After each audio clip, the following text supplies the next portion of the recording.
오늘 우리에게 주시는 하나님의 말씀 열왕기상 18장 30절부터 40절까지의 말씀입니다.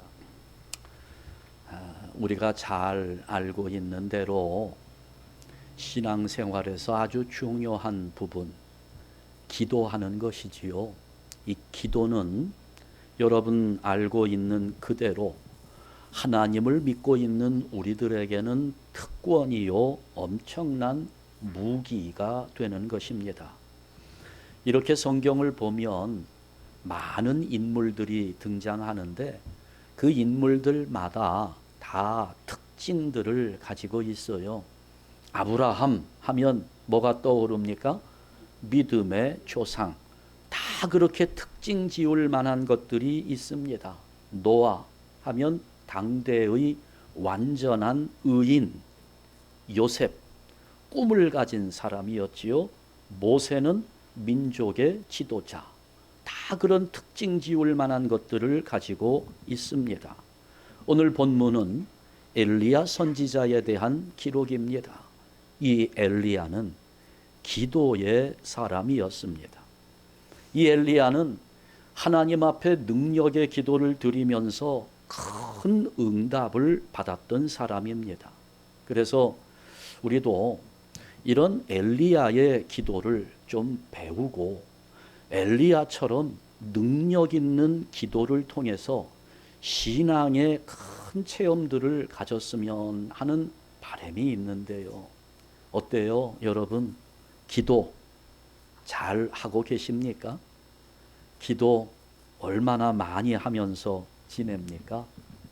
또 기도할 때 하나님께서 얼마나 많은 응답을 주십니까? 어때요? 여러분 기도 잘 하시나요? 우리들 가운데는 그런 사람 없겠습니다마는 이렇게 보면 많은 성도들이 기도하는 것을 참 어렵게 생각하는 분들이 의외로 많습니다. 심지어는 기도하면 아주 그냥 두려움까지 느끼는 분들이 계세요. 근데 여러분, 우리가 신앙생활하면서 기도가 어려워서 하지 못한다? 기도하는 게 너무 두렵다? 이렇게 되면 이게 얼마나 우리 신앙생활에 손해가 될까요? 기왕에 우리가 신앙생활을 하는데 기도도 자신 있게 해보고 좀 많이 해보기도 하고 기도하면서 하나님의 확실한 응답도 체험하면서 그렇게 우리가 살아간다면 얼마나 좋겠습니까? 실제로 기도에는 놀라운 능력이 담겨 있습니다. 특히 엘리야의 기도는 더 그랬습니다. 그래서 야고보는 이렇게 기록합니다. 야고보서 5장 17절 18절 말씀을 보면 엘리야는 우리와 성정이 같은 사람이로되 엘리야나 우리나 똑같은 사람인데 그런데 다른 점이 있더라. 그가 비가 오지 않기를 간절히 기도한즉 3년 6개월 동안 땅에 비가 오지 아니하고 다시 기도하니 하늘이 비를 주고 땅이 열매를 맺었느니라. 가물었을 때 엘리야가 기도하니 비가 내렸다는 거예요. 엄청난 기도의 응답을 받았던 사람입니다. 저는 정말 우리 교회가 이랬으면 좋겠어요.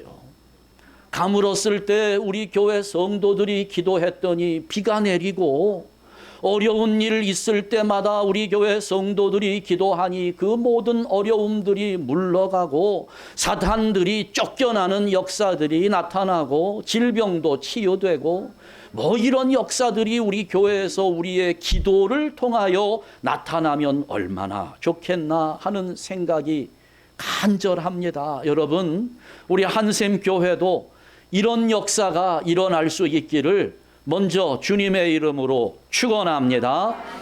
간절하게 우리도 기도하면 이 엘리야가 받았던 응답보다 더한 기적이라 할지라도 얼마든지 하나님은 우리에게 허락하실 겁니다.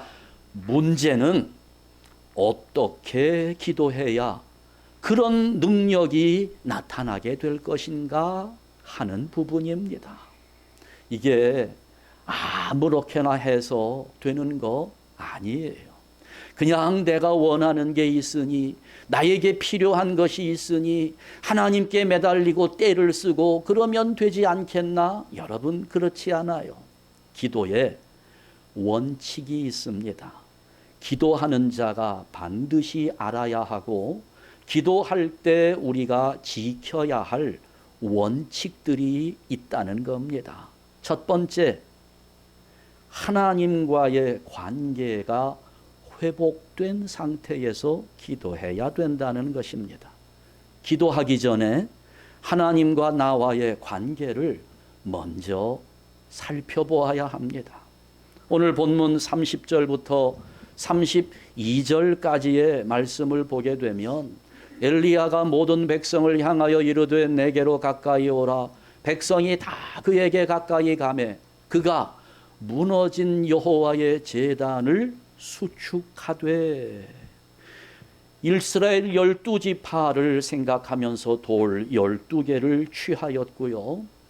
그 다음에 그 돌로 뭘 쌓아요? 제단을 쌓았다는 겁니다. 여러분, 이때 이스라엘은 아합 왕이 다스리고 있었습니다. 누구보다도 악한 이스라엘의 왕이었습니다. 이방 여인 이세벨을 아내로 삼고, 그리고 그 이세벨을 앞세워서 바알을 섬깁니다. 우상을 섬기면서 하나님의 사람들을 정말 엄청나게 핍박했던 왕이었습니다. 그래서 그 시대에는 하나님을 위하여 제사를 드렸던 제단이 무너졌습니다. 하나님의 선지자들은 숨어서 지내야만 했습니다. 자칫하면 목숨을 잃어버리는 그런 상황이었지요. 그런데 지금 엘리야가 기도를 하기 위해서 가장 먼저 하는 일이 무너졌던 여호와의 제단을 다시 쌓는 겁니다.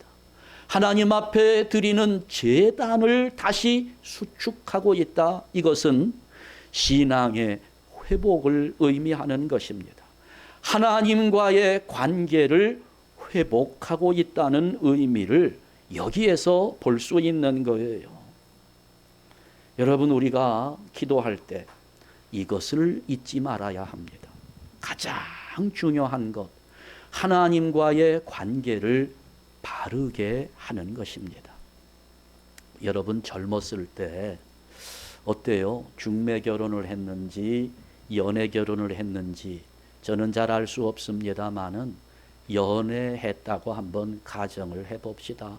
중매했어도 결혼하기 전까지 데이트하고 만나고 했던 시간들이 있을 거 아니에요. 참 마음에 들었어요. 이 사람하고 결혼을 하게 되니 내가 너무 마음이 좋고 기쁘고, 안 보면 보고 싶고, 보고 또 헤어져도 또 보고 싶고, 그런 마음이 있잖아요. 그런데 어느 날 싸웠습니다. 아주 관계가 어색해졌어요. 전화를 하는데 여러분, 할 말이 뭐가 있을까요? 대화의 기본은 관계에 있는 겁니다. 관계가 좋으면 할 말도 많아져요. 관계가 어색해지면 할 말이 없어지는 거예요. 저는 우리 한샘교회 성도 여러분들이 하나님과 좀 더 가까워지고 하나님과 좀 더 친해지고 친밀한 관계가 되기를 원하는데, 그래야 기도가 되는 겁니다. 하나님과의 관계가 멀어지게 되면 뭔가 내가 죄를 지어서 죄책감이 쌓이고 하나님이 두려워지고 벌을 받을까 염려가 되고, 이런 마음을 가지고는 하나님 앞에 나와도 이게 뭔가 대화를 제대로 이루지 못하게 되는 겁니다. 여러분, 반드시 우리가 기도할 때 하나님과의 관계를 반드시 회복하고 기도하는 일을 감당해야 되는 겁니다. 그러려면 먼저 내 마음 속에 있는 우상의 제단을 헐어버려야 되고요. 그동안에 무너졌던 예배의 제단을 다시 수축해야 되는 것입니다. 하나님 앞에 나오는 것이 기쁜 마음이 되도록 내가 정말 하나님께 나와 예배하는 일이 기다려지고 이게 사모하는 마음이 들고, 어때요 여러분? 오늘 예배하러 나오셨는데 예배하러 나오실 때 조금이라도 좀 설레는 마음을 가지고 오신 분 있나요? 어떻습니까? 아휴, 왜 이렇게 주일날은 빨리 돌아오는 거야 하는 이런 마음에 억지로 이끌려서 온 거. 제가 우리 교회를 이렇게 목회하면서 2번 그 이야기를 들었어요. 목사님, 교회 가는 날이 기다려져요. 2분에게 제가 그 말을 들었는데요, 얼마나 마음이 기쁜지 몰라요. 교회 가는 날, 예배하는 시간, 이게 기다려진다는 겁니다. 여러분, 그 이야기를 우리 하나님은 얼마나 기뻐하시겠어요. 그럴 때 우리의 기도가 바르게 나오는 것입니다. 그 마음이 있어야 되는 거예요.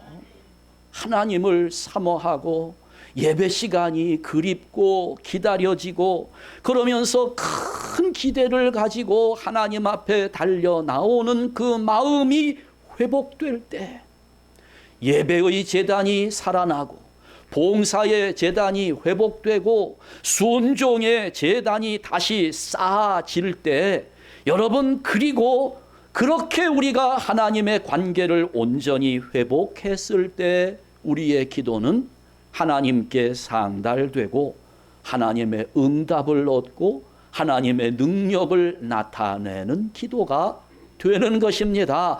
그냥 머리 숙였다고 되는 거 아니고요. 떠들었다고 되는 거 아닙니다. 때를 쓴다고 되는 것이 아닙니다. 먼저 하나님과의 관계가 회복되어야 합니다. 예배의 제단이 살아나야 된다는 것입니다. 2번째, 여호와의 이름을 의지하고 기도해야 되는 것입니다. 여기 본문 다시 보세요. 32절에 그가 뭘 의지했습니까? 여호와의 이름을 의지하여. 그러니까 이 엘리야 선지자는 여호와의 이름을 의지하는 믿음을 가지고 있었던 겁니다. 그 이름의 능력을 알고 있었던 거예요. 세상에서는 대통령의 이름만 의지해도 엄청난 힘을 발휘할 수 있습니다. 한때 여러분 기억나실지 모르겠습니다. 벌써 몇십 년 지났는데요, 대통령의 아들을 소통령이라고 불렀던 시절이 있었습니다.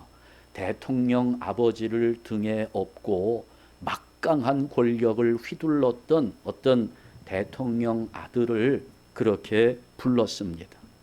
그러니 인간 대통령의 이름도 이렇게 힘이 있는데 그 이름만 들고 다녀도 엄청난 위력을 발휘할 수 있는데, 여러분, 하물며 무에서 유를 창조하신 전능하신 하나님의 이름을 의지한다면 얼마나 대단하겠습니까?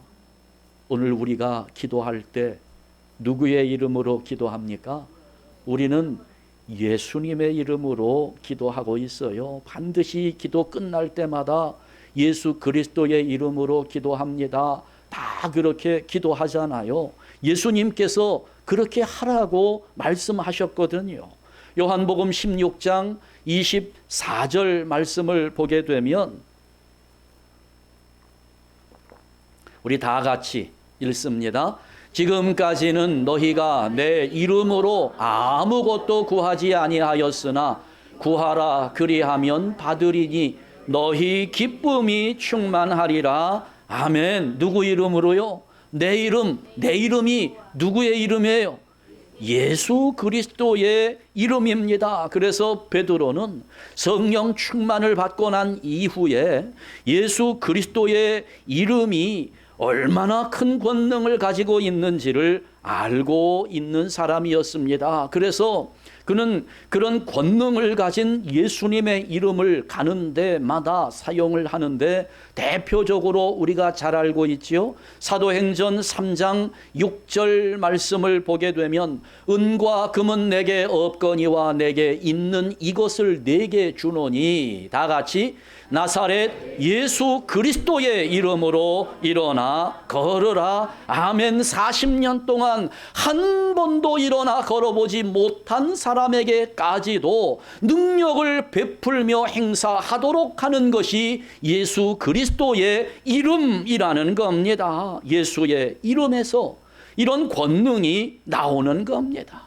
여러분, 예수님의 이름이 오늘 내 손에 쥐어졌다는 것을 믿으시기 바랍니다. 이 이름을 사용할 수 있는 권세가 오늘 우리에게 주어진 것입니다. 그런데 우리가 이것을 활용하지 못해요.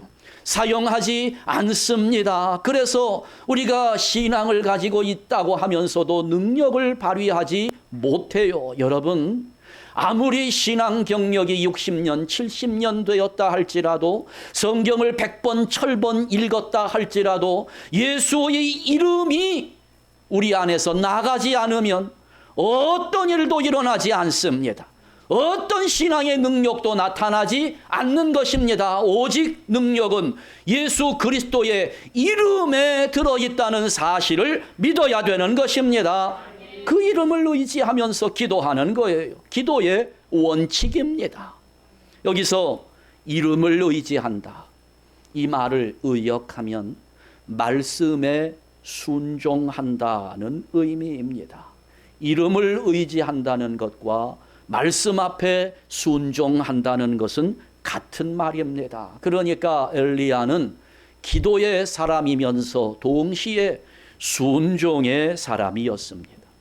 그렇게 순종하며 기도하는 자, 하나님께서 기뻐하실 뿐만 아니라 그렇게 순종하며 기도하는 자만이 하나님의 응답을 현실화시킬 수 있는 것입니다.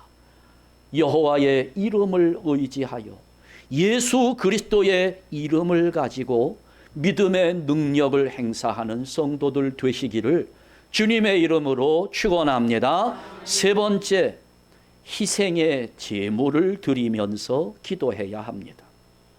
33절 말씀을 보니까 또 나무를 버리고 송아지에 뭐를 떠요? 각을 떠서 나무 위에 놓고 이르되, 이렇게 하잖아요. 송아지에 각을 떠서 제물로 드리는 겁니다. 그리고 그 위에 물을 부었습니다. 각을 뜬다는 거, 뭐 우리가 쉽게 생각하면 회를 뜨는 거로 생각을 하면 될 것 같은데요, 그거보다 더 중요한 것이 있습니다. 각을 뜬다는 것은 제물 속에 들어있는 필요 없는 내장들을 다 긁어내고 다리를 자르고 목을 자르고 살을 다 이렇게 각을 뜨는 것을 의미하는 겁니다. 그러니까 의미는 그래요. 제물로서 합당하지 못한 더러운 것들을 다 제거하는 것입니다. 하나님 앞에 드릴 만한 것만 드리는 거예요. 필요 없는 것들을 제거하는 겁니다. 더러운 것들을 제거하는 거예요.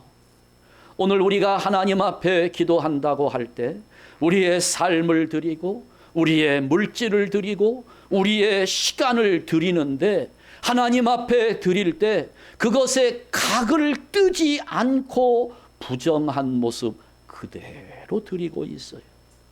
구별된 생활이 있어야 되고 구별된 물질을 드려야 하고 구별된 시간을 드려야 되는데 그러지 못하고 있는 겁니다.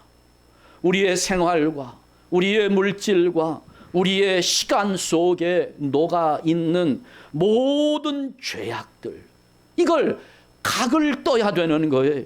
제거해야 되는 것입니다. 철저한 회개로 오늘 우리의 몸과 마음을 각을 떠서 제물로 드리며 기도해야 되는데 그렇지 못할 때가 너무 많은 거예요. 오늘 우리가 하나님 앞에 선다는 것은 제물로 서는 것을 의미합니다. 때문에 우리 생활에 각을 떠야 됩니다. 우리 물질에 각을 떠야 됩니다. 우리 시간에 각을 떠야 되는 것입니다. 우리 안에 들어있는 우리의 자아, 세상적인 욕망, 탐심, 이기심, 이 모든 것들 각을 떠야 되는 거예요. 그게 뭡니까? 제거하는 겁니다. 회개하면서 이 모든 것들을 제거하고 내가 하나님 앞에 서서 기도할 때, 그럴 때 능력이 나타납니다. 응답이 주어지는 거예요. 이걸 각을 뜨지 않으니까 마귀가 장난을 칩니다. 기도해도 소용이 없어요.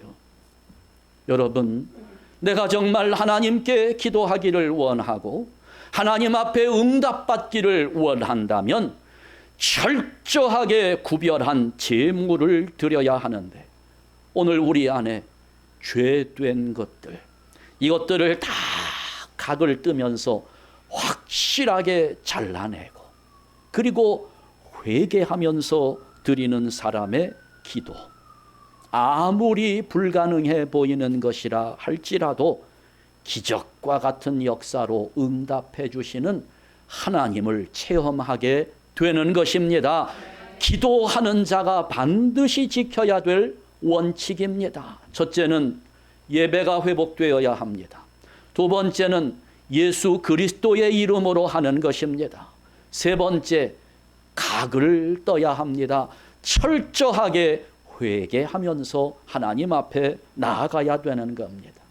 그러면서 네 번째, 하나님의 살아계심을 증거하고자 하는 목적으로 기도해야 한다는 것입니다. 기도의 목적이 여기에 있어야 된다는 거예요. 33절에서 35절까지의 말씀을 보게 되면, 또 나무를 버리고 송아지에 각을 떠서 나무 위에 놓고 이르되 통 넷에 물을 채워다가 번제물과 나무 위에 부으라 하고, 또 이르되 다시 그리하라 하여 다시 그리하니, 또 이르되 세 번째로 그리하라 하여 세 번째로 그리하니, 물이 제단으로 두루 흐르고 도랑에도 물이 가득 찼더라. 자, 지금 이 엘리야는 850명의 우상을 섬기는 선지자들과 대결하고 있어요. 바알 선지자, 아세라 선지자, 갈멜산에 다 모여 있습니다. 지금 아합 왕과 더불어서 이스라엘의 모든 사람들이 지켜보고 있어요.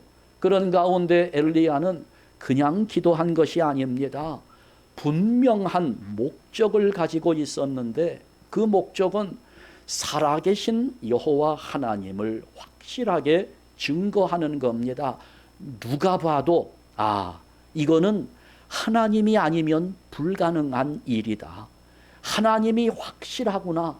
진정한 신은 여호와 하나님 한 분밖에 없구나 하도록 그렇게 인정하는 그 응답을 엘리야는 원했던 겁니다. 그래서 하는 일이, 여기 지금 제물 위에다가 뭘 붓는다고요?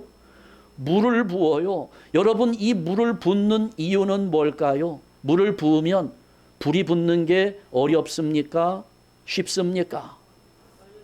불이 붙기 어려운 상황을 만드는 겁니다. 그것도 몇 번 갖다 부으라고요? 통 넷을 갖다가 3번씩이나 부으니까 옆에 또랑을 파놨는데 그 또랑에 물이 가득 채워질 정도로, 물을 많이 붓다는 걸까요? 적게 부었다는 걸까요? 많이 부었다는 얘기입니다. 불 붙을 확률이 줄어들었다는 얘기입니까? 늘었다는 이야기입니까? 불 붙을 확률이 거의 없는 상태가 된 것입니다. 그래서 확실하게 하나님의 역사라는 것을 증명하고 싶었던 겁니다.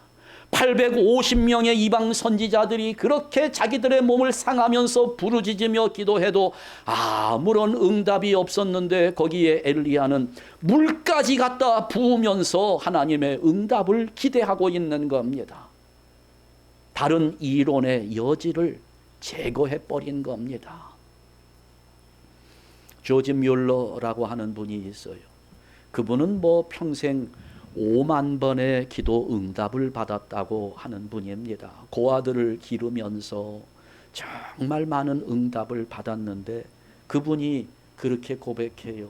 자기가 5만 번 기도의 응답을 받는 동안 필요한 것이 있을 때 한 번도 사람들에게 요청하지 않았다는 겁니다. 필요한 것은 하나님께만 말씀드리고, 그리고 사람들에게는 하나님이 나에게 채워주신 것만 알렸다는 거예요. 이유는 사람들에게 말을 해서 그 사람의 인위적인 도움을 받게 되면 하나님의 능력이 행여라도 가려지지 않을까 하는 생각에 그렇게 했다는 겁니다. 하나님의 능력만 나타나기를 원한 그런 마음이에요. 우리는 이런 엘리야와 조지 뮬러의 이런 자세를 배워야 합니다. 우리가 서로 기도 부탁을 할 때가 있어요. 나의 어려움이 있어서, 나에게 필요한 것이 있어서 누군가에게 기도를 부탁을 하는데, 그때 우리 심리 속에 한쪽 구석에 그런 마음이 있거든요. 내가 지금 기도 부탁을 하고 있는 이 사람을 통해서 그 사람이 나의 필요를 알고 채워주기를 은연중에 바라고 있습니다. 그런 우리의 심리가 있어요. 그러다 보니까 우리가 누군가에게 기도를 부탁하고 또 내가 기도를 하고 이렇게 할 때 어때요? 하나님을 증거하려는 목적보다는 내 필요가 채워지기를 바라는 목적으로 기도하고 있는 겁니다. 여러분, 우리는 이제까지 우리가 기도했던 이런 우리의 모습이 얼마나 부끄러운 모습인 줄을 알아야 합니다. 기도의 원칙은 거기에 있지 않아요. 내 필요를 채우는 것이 목적이 되면 안 되는 것입니다. 이제부터는 나를 위해서가 아니라, 나의 필요가 채워지기 위해서가 아니라 하나님을 증거하기 위한 기도를 드려야 하는 것입니다. 지금 여기 나무도 물에 흠뻑 젖었어요.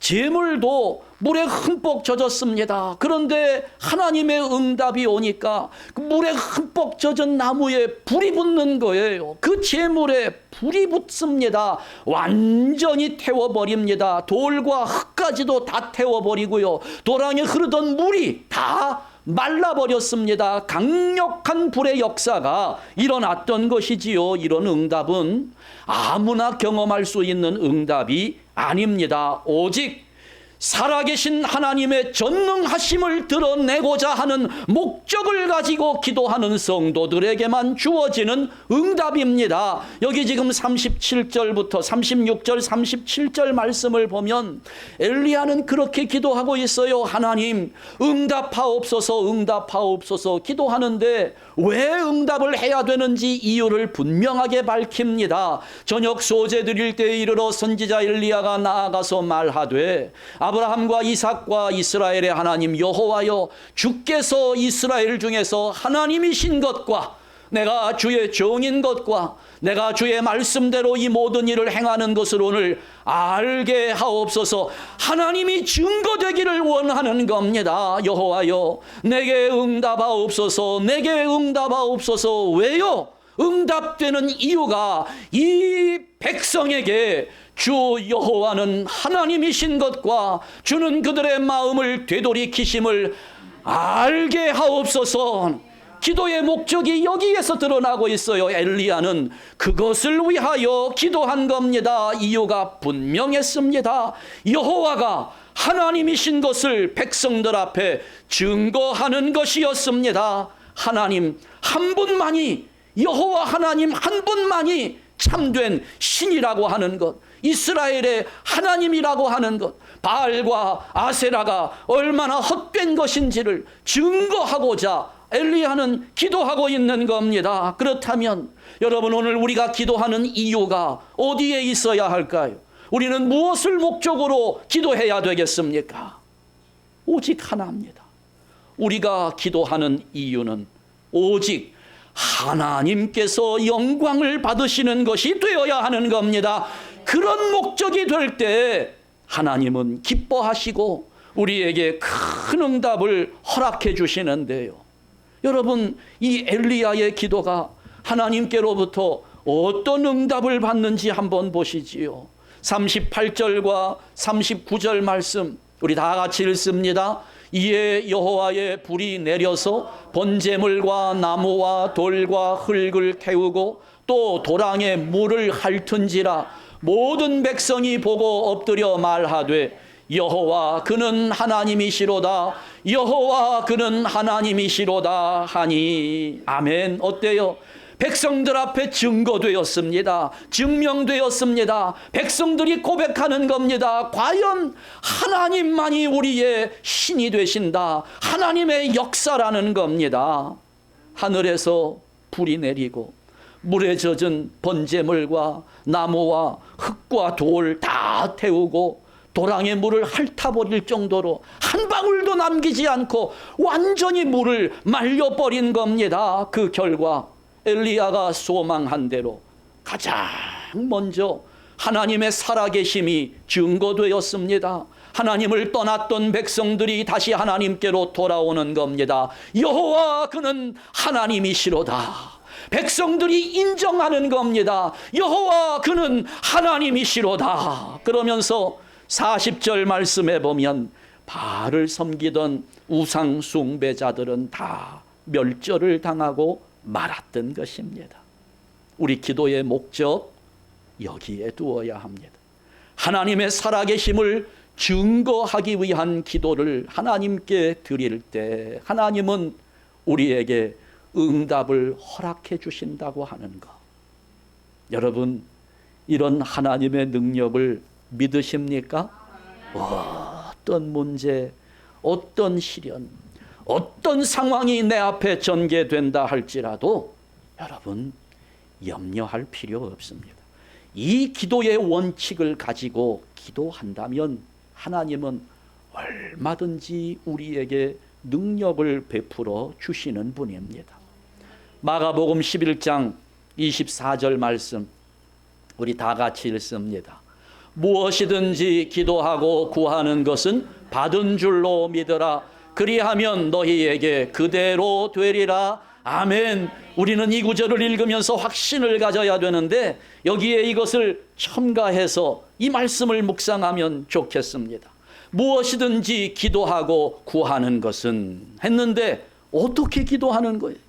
하나님과의 관계를 회복하고 기도하는 것은, 여호와의 이름을 의지하고 기도하는 것은, 그리고 내 죄를 각을 뜨면서 희생의 제물을 드리며 회개하면서 기도하는 것은, 하나님의 살아계심을 증거하기 위하여 기도하는 것은 어떻게 하라고요?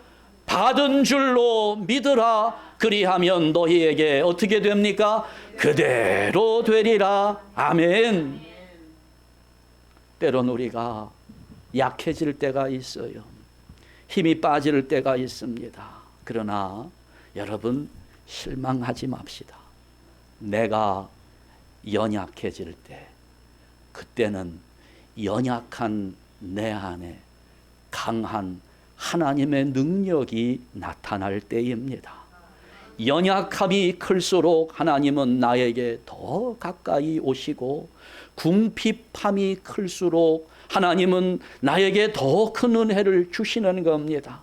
시험이 클수록, 난관이 클수록 우리 주님의 도우심은 더 커진다는 사실을 믿으시기 바랍니다. 때로는 우리 앞길이 꽉 막힌 것 같아요. 막힌 막다른 골목으로 들어선 것처럼 보입니다. 그러나 그런 상황이 되었을 때 사도 바울은 확신을 가지고 고백합니다.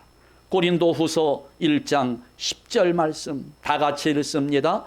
그가 이같이 큰 사망에서 우리를 건지셨고 또 건지실 것이며 이후에도 건지시기를 그에게 바라노라. 아멘. 우리가 이 기도의 원칙을 가지고 기도한다면 아무것도 염려할 이유가 없는 것이, 과거에도 큰 사망에서 우리를 건져주신 그 하나님께서 지금도 우리를 건져주실 것이기 때문에 염려할 이유가 없고, 이후에도 우리들을 건져주실 하나님이시기 때문에 우리는 걱정할 이유가 없다는 겁니다. 우리가 기도할 때 이 정도의 기도는 드려야지요. 오늘 설교 제목이 뭡니까? 이만한 기도. 이만한 기도가 어떤 기도인데요? 그건 나중에 하는 이야기고, 이만한 기도가 어떤 기도입니까? 예배가 회복되고 그리스도 이름의 능력을 알고 철저하게 회개하면서 하나님 살아계심을 증거하고자 하는 목적의 기도, 이만한 기도에 어떤 응답이 주어진다고요? 그만한 하나님 능력의 응답이 주어지는 것입니다. 믿으시기 바랍니다. 우리 한샘교회 성도 여러분 모두가 이만한 기도에 그만한 응답으로 즐거워하는 성도들 되시기를 주님의 이름으로 축원합니다. 기도하겠습니다. 하나님 아버지, 감사합니다.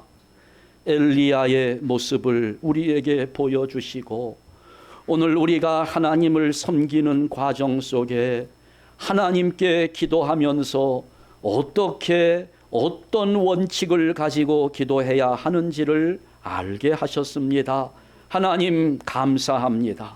이제 우리의 기도가 무작정 하나님께 그냥 시끄럽게 떠들기만 하는 그런 기도가 되지 않기를 원합니다.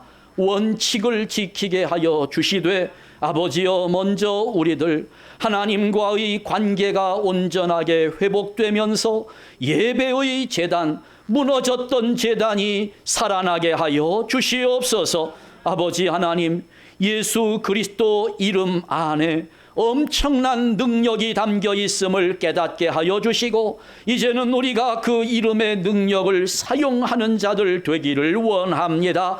아버지여, 우리들 많은 죄가 여전히 우리 안에 있습니다. 하나씩 하나씩 각을 뜨기 원합니다. 제거하면서 철저하게 회개하며 하나님께 기도하게 하여 주시고, 나의 필요가 채워지는 것보다 하나님의 살아계심을 증거하고자 기도하는 이만한 기도를 하나님께 드리는 성도들 되게 하여 주시며, 그만한 하나님의 응답을 누리게 하여 주시옵소서. 예수 그리스도의 이름으로 기도하옵나이다. 아멘.